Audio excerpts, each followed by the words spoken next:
Magandang gabi, Batangas. Narito ang mga balita sa Palakat Weekend News ngayong October 14, 2023. Inaprubahan ng Sangguniang Panglungsod ang proposed annual budget ng pamahalaang lungsod para sa taong 2024 na nagkakahalaga ng 3,084,343,500 pesos sa regular na sesyon nito na isinagawa noong ika-10 ng Oktubre.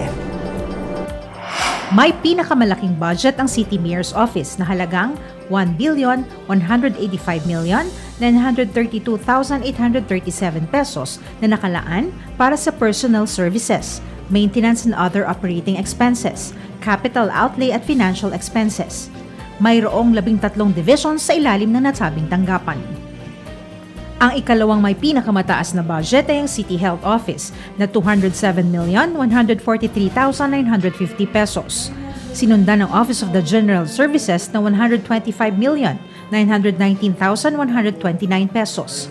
Office of the Sangguniang Panglungsod, 117 million pesos, 422,630 pesos. At Office of the City Engineer, 113,886,855 pesos. Mayroon ding special purpose lump sum appropriation na may kabuuang budget na 690,338,548 pesos and 9 centavos.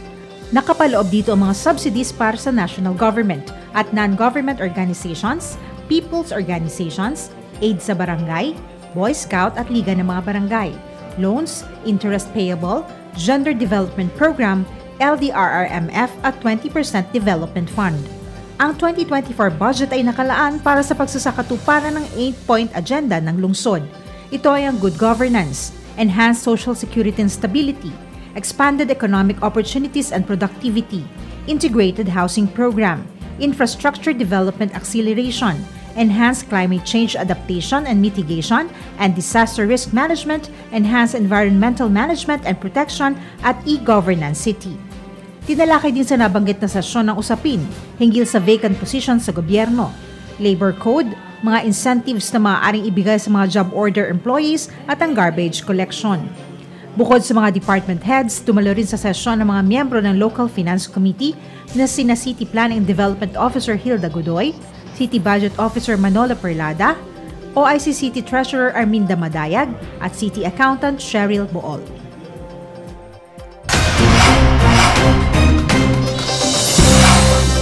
Nakapasa sa licensure examination for social worker si Igel Rebadio, ang kauna-unahang miyembro ng Sama Badjao na residente ng Batangas City.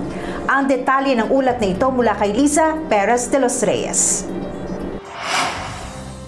Siya ay 23 taong gulang mula sa Barangay Malitam at beneficiary ng EBT Scholarship Program at Pantawid Pamilyang Pilipino Program o 4Ps. Nagtapos siya ng Bachelor Degree in Social Work sa St. Bridget's College. Ayon kay Rebadio, mapalad siya na maging isang EBT scholar at benepisaryo ng 4Ps dahil ito anya nagsilbing daan upang makatapos siya ng pag-aaral. Ang cash grant anya na natatanggap ng kanilang pamilya ang tumugon sa kanilang mga pangangailangan. Binigyan din niya na bilang bahagi ng Indigenous People o IP na Sama Badjao, nabigyan sila ng pagkakataon na makasama sa mga programa ng local at national government. Naging motibasyon niya ang pagkuha ng nabanggit na kurso, ang hangaring tumulong sa kapwa niya Sama Badjao. Lubos ang kanyang pasasalamat sa pamahalang lungsod sa tagumpay ng kanyang nakamit. Nagpahayag naman ng kasiyahan at labis na pinagmamalaki ng Sama Badjao community sa lungsod si IJ. Liza Perez de los Reyes, reporting para sa Palakat Weekend News.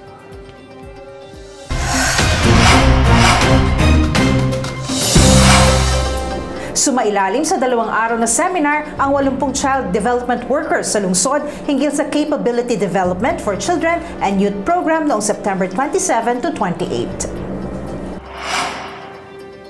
Ang mga participants ay mula sa iba't ibang child development centers, kabilang ang mga kinatawan ng private learning center sa Batangas City. Layunin ng nasabing seminar na may temang ang puso ng child development worker ay puso para sa lahat, na may bigyan ng sapat na kalaman ang mga CDWs tungkol sa tamang paraan ng paggabay sa mga batang lansangan na nasa crisis situation. Ipinabatid ni OIC City Social Welfare and Development Officer Yasmin Candaba ang sitwasyon ng mga batang malimit ay nasa lansangan. Binigyan din niya na may mga intervention programs ang kanilang tanggapan upang mapangalagaan ang kalusugan at mabigyan ng proteksyon ang mga ito. Tinuruan ng mga participants ng iba pang alternative mode of learning delivery upang mas mapalawak pa ang kasanayan ng kanilang pagtuturo. Tinalakay naman ni daycare worker Lorena Rosales ang ECCD checklist na siyang ginagamit ng mga guro at magulang upang malaman kung sapat ba o nasa pagkaantala ang pag-unlad ng isang bata. Naging katuwang ng CSWDO sa pangangasiwa ng seminar ang City's Council for the Protection of Children or CCPC. Liza Perez de los Reyes, nag-uulat para sa Palakat Weekend News.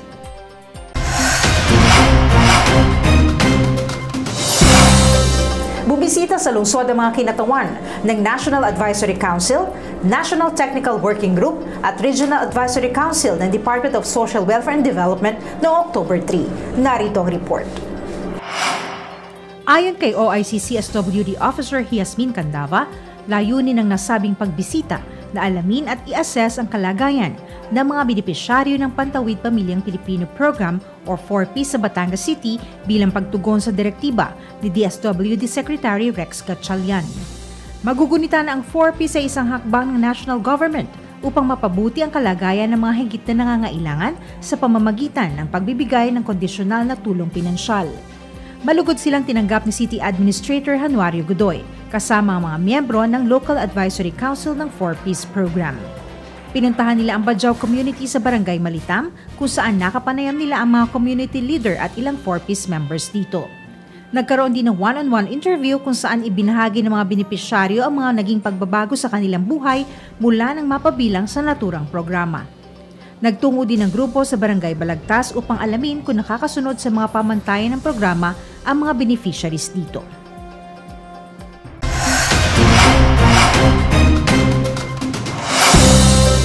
Magbabalik ang Palakat Weekend News makalipas ang ilang paalaala.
Ang Batanggenyo, disiplinado. Kaya,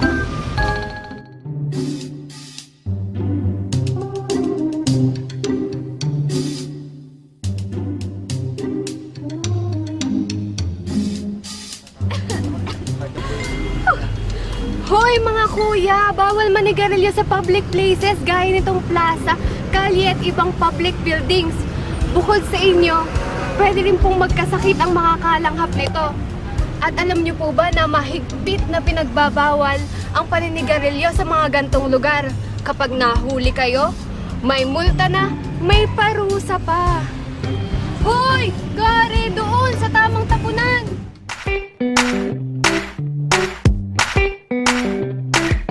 Wag! Nakamamatay! Doon lamang po tayo tumawid sa tamang tawiran at kung nakasignal ang traffic lights.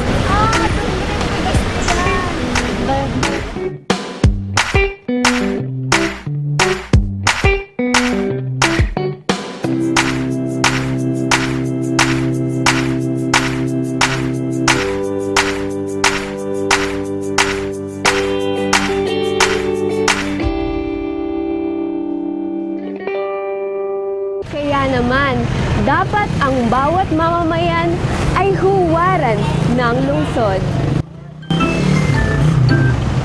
Sinisika po natin na maisaayos ang lungsod ng Batangas, ang tuloy-tuloy na pag-unlad nito.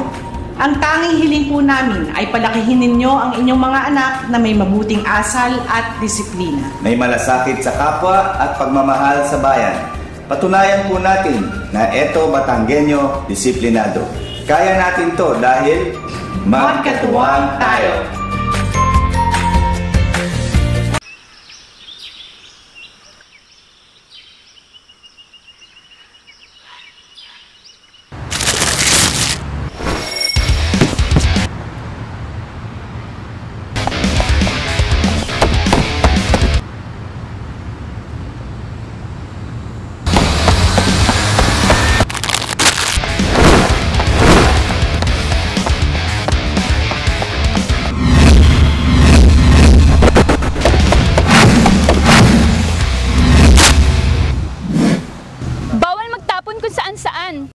Higit sa lahat, bawal ang plastic sa Batangas City. May pag-asa kung tayo ay sama-sama. Ang pagbabago sa sarili at disiplina, ating simulan. Mahalin natin ang ating kalikasan upang kalamidad huwag tayong balikan. Patuloy na kaunlaran, kayang-kaya. Basta't magkatuwang tayo.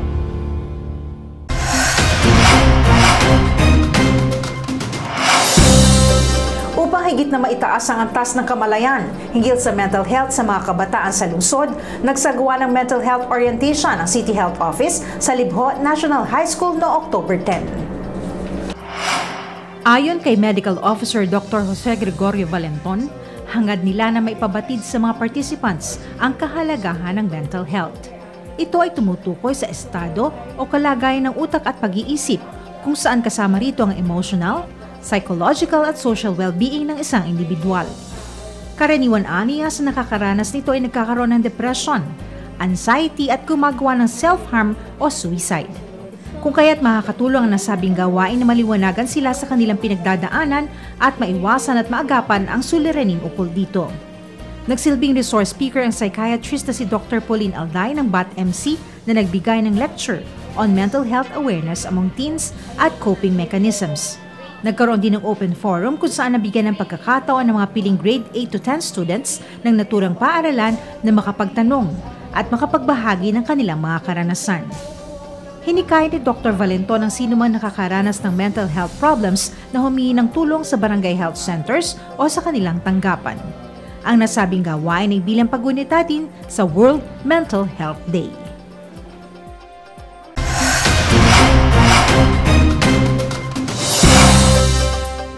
Nagsagawa ng multi-sectoral dialogue on elder mistreatment ang City Council for the Elderly at ang City Social Welfare and Development Office no October 6 na dinaluhan ng mga cluster leader ng Senior Citizens Association sa lungsod. Narito ang report. Layunin nito na mabigyan ang mga participants ng mahalagang impormasyon hinggil sa mga karapatan, benepisyo at pribilehiyo ng mga senior. Nagsilbing resource speaker ang President ng Philippine College of Geriatric Medicine na si Dr. Eduardo Romel Poblete. Tinalakay niya ang healthcare goals for the elderly at binigyan diin na dapat palakasin at palawakin ang kamalayan ng publiko sa iba't ibang isyu na kinahaharap ng sektor ng katatandaan. Sinabi ni Batangas Medical Center Chief Dr. Ramoncito Magnaye na prioridad ng kanilang ospital na mapangalagaan ang kapakanan ng mga matatanda kung kaya't nagtalaga sila ng mga express lane para sa mga senior citizens. Tinalakay naman ni BAT-MC Head Geriatric Section Dr. Ruel Guzman ang elder mistreatment of geriatric care management, gayon din ang mga pagkain na dapat nakainin at di dapat kainin upang humaba pa ang buhay at makaiwas sa mga sakit. Ilan sa mga batas na tinalakay ni DILG Esther Dator ay ang mga sumusunod: Republic Act 9257 para sa mga karagdagang benepisyo, Republic Act 10868 o ang Centenarians Act of 2016, at Republic Act 994 para sa 1% Utilization Fund o Expanded Senior Citizens Act of 2010. Ipinabatid ni Social Welfare Officer Wilma Mandigma na ang social pension ay dapat lang maibigay sa isang indigent senior citizen na walang regular na kita at ang grant ay karagdagang tulong ng gobyerno upang madagdagan ang kanilang pang-araw-araw na maintenance at iba pang pangangailangang medikal. Ang mga pang-aabuso at ang 7 healthy habits para sa mga senior ang ibinahagi naman ni City Health Officer Dr. Aliza Gonzalez. Naging katuwang ng CECE at CSWD ang BAT-MC at ang Office of the Senior Citizens Affairs o OSCA sa nasabing gawain. Liza Perez de los Reyes reporting para sa Palakat Weekend News.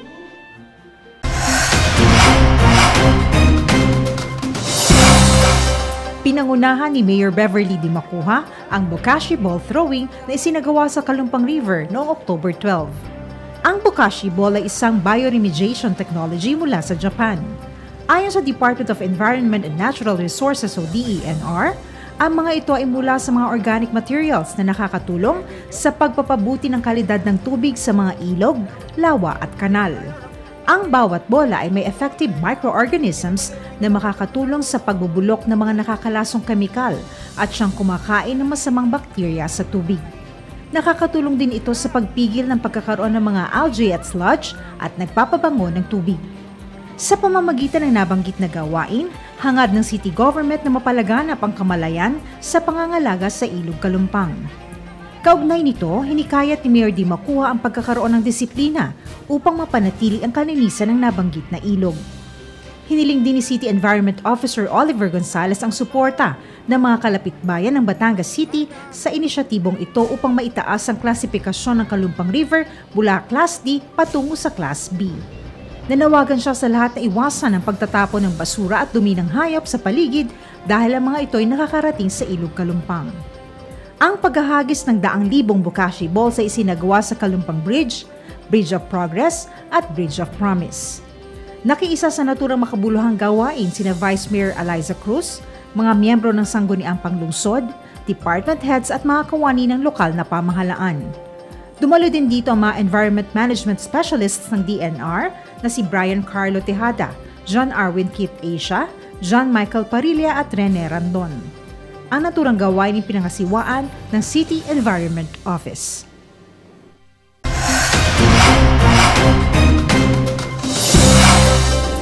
At yan ang kabuuan ng mga balitang tampok sa Palakat Weekend News ngayong gabi. Ako po si Rona Endaya Contreras. Magandang gabi at marami pong salamat sa inyong panonood.